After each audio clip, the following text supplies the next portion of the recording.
রামপুর নামক একটি গ্রামে সুষমা ও তার মেয়ে গুড্ডি সুখে শান্তিতে বসবাস করত। সুষমার স্বামী আজ থেকে প্রায় 6 বছর আগেই মারা গেছে।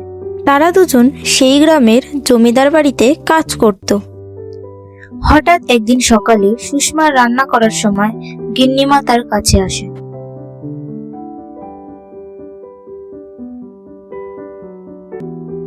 কি হয়েছে গিন্নিমা, আজ হঠাৎ রান্নাঘরে? তোর মেয়ে কাল রাতে আমার মেয়ের সঙ্গে খেলার নাম করে আমার গলার হার চুরি করে নিয়েছে। কাল রাতে হারটি আমি টেবিলে খুলে রেখেছিলাম, সকালে উঠে দেখি হারটি নেই। না না গিন্নিমা, আপনার কোথাও ভুল হচ্ছে। আমার গুড্ডি কখনো এসব করতে পারে না। মুখে মুখে তর্ক, চল তোর মেয়ের থেকে সব জেনে নি।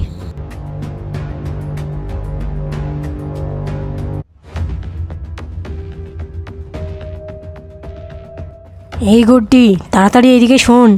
এত সাহস তোর, দেখাচ্ছি তোকে। গুড্ডি এবং গিন্নিমায়ের মেয়ে গিন্নিমায়ের ডাকাতে ঘরে এলো। সুষমা বলল, মা গুড্ডি, কাল রাতে গিন্নিমায়ের ঘরে খেলার সময় তুই কি কোনো জিনিস নিয়েছিলিস? না তো মা, আমি গিন্নিমায়ের ঘরের কোনো জিনিসে হাত দিইনি। তুই চুরি করেছিস আমার সোনার গয়না। গিন্নিমা, দয়া করে এমনটি বলবেন না। আমার গুড্ডি কখনো এরকম করতে পারেনি। তুই একটাও কথা বলবি না, ওই চুরি করেছে। বলকি, তুমি ঘরে যাও, যতক্ষণ না বলবো ততক্ষণ বাইরে আসবে না। গিন্নিমায়ের মেয়ে গিন্নিমায়ের কথা শুনে ঘরে চলে গেল। তোকে শেষবারের মতো বলছি, আমার গয়না আমাকে ফিরিয়ে দে, নইলে আমি রামুকে ডাকবো। মা, আমি গয়নাটি নিয়ে নি, তাহলে কি করে আপনাকে ফেরত দেব? তুই মার খাওয়ার পরেই পথে আসবি, আমি বুঝেছি। না গিন্নিমা, দয়া করে এমনটি করবেন না। তোদের মুখের কথায় কোনো কাজ হবে না দেখছি। রামু, এই রামু, তাড়াতাড়ি এদিকে আয়। রামু ঘরে প্রবেশ করলো। হ্যাঁ বলুন গিন্নিমা, আপনার জন্য কি করতে হবে? তুই গুড্ডিকে ততক্ষণ মারতে থাকবি যতক্ষণ না আমার চুরি করা গয়না ফিরিয়ে দেয়। গিন্নিমা, আমি আপনার গয়নার সব টাকা দিয়ে দেবো, আপনি দয়া করে এরকমটি করবেন না। রামু, ওর কোনো কথা শুনবি না, ওকে নিয়ে গিয়ে মার। ঠিক আছে গিন্নিমা, ও যতক্ষণ না স্বীকার করবে ততক্ষণ আমি ওকে মারতেই থাকবো। গিন্নিমা, এমনটি করবেন না। তোর এত বড় সাহস, তুই আমার মুখের উপরে কথা বলিস? তোর তো সাহস কম না, গিন্নিমার মুখে মুখে কথা। দাঁড়া, দেখাচ্ছি মজা। রামু দৌড়ে এসে গুড্ডিকে এক লাথি মারলো এবং গিন্নিমা খুশি হয়ে গেল। এই তো রামু, বেশ করেছিস এটা। আর কোনো কথা না বলে চুপচাপ আমার সাথে বাগানে চল, নইলে আরো খারাপ হয়ে যাবে।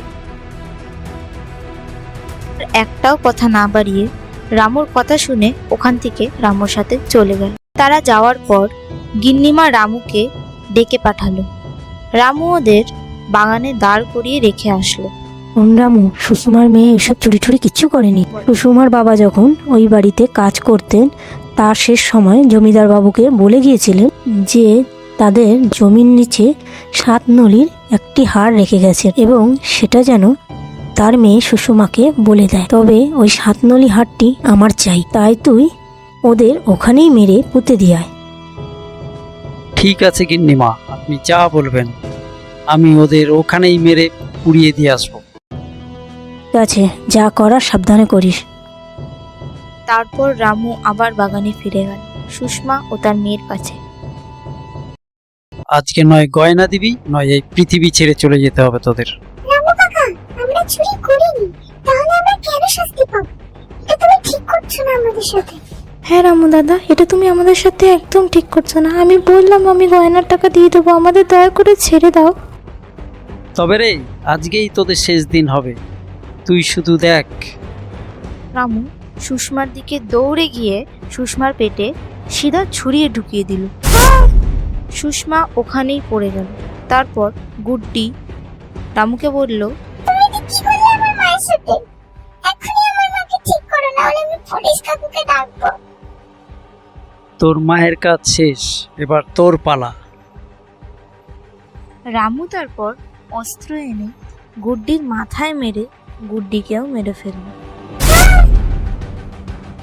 আমার কাজ শেষ, এবার তোদের পোড়ানোর পালা। তারপর কেউ আর জানতেই পারবে না তোদের কি হলো।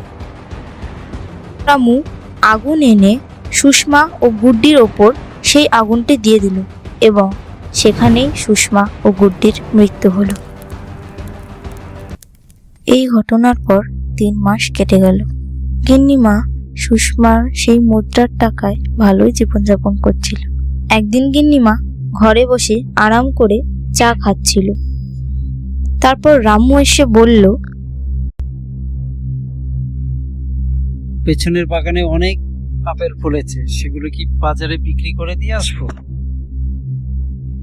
হ্যাঁ হ্যাঁ, তাড়াতাড়ি যা, আপেলের এখন অনেক দাম, বিক্রি করলে অনেক টাকা হবে। ঠিক আছে গিন্নিমা, আমি তাহলে আপেলগুলো বাগান থেকে পেড়ে নিয়ে আসি। তারপর সেই বাগানটিতে চলে গেল। তখন ছিল সন্ধ্যা। রামু যখনই আপেল পাড়তে যায় তখনই একটি আওয়াজ তার কানে আসে। রামু দাদা, আপনি নিতে এসেছো? রামু তারপর এদিক ওদিক দেখতে থাকে, বুঝতে পারে না কোথা দিয়ে আওয়াজটি আসছে। কে ওখানে? কে কে কথা বলছে? কেন গো রামু দাদা, আমি ভুলে গেলি? এখানেই তো আমাদের শেষ দেখা হয়েছিল, এখানেই তো আমাদের দুজনকে নিজের হাতে মেরেছিলে তো। সুষমা, তুমি তুমি তো তোমাকে তো আমি মেরে ফেলেছি। হ্যাঁ, মরে তো গেছিলাম আমি, তুই নিজের হাতে তো আমায় মেরেছিস, আজ তোকে দেখাবো মরার আতঙ্ক কি হয়।